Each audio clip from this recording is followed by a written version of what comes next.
6 януари Богоявление, Йорданов ден, ще се проведе военен ритуал водосвет на бойните знамена на представителните части от гарнизон Бургас.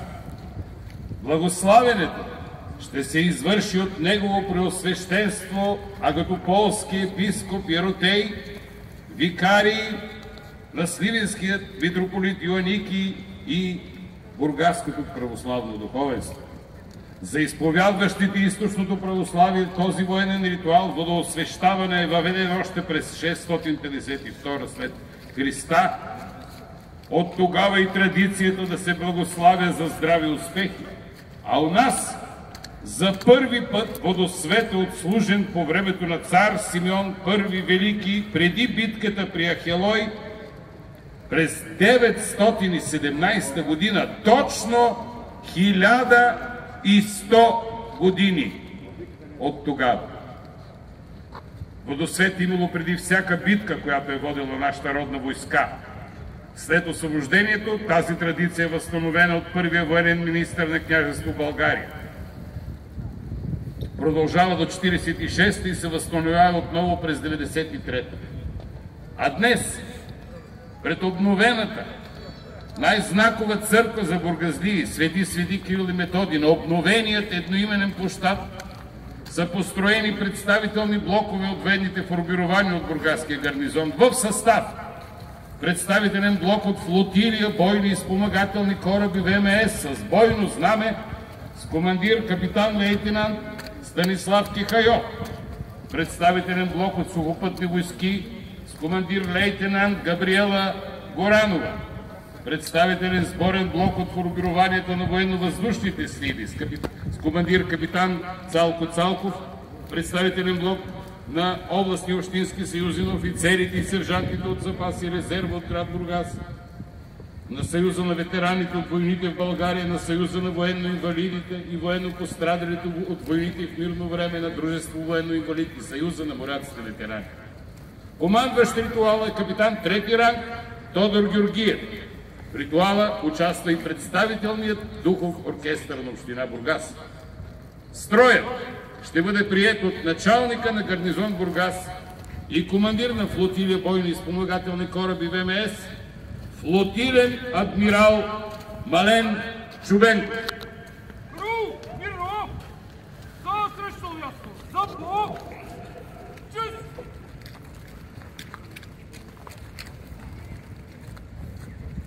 Господин флотилен адмирал, почтия караул от гарнизон Бургас за освещаване на знамената е построен. Началник на караула, капитан трети ранг Георгиев.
От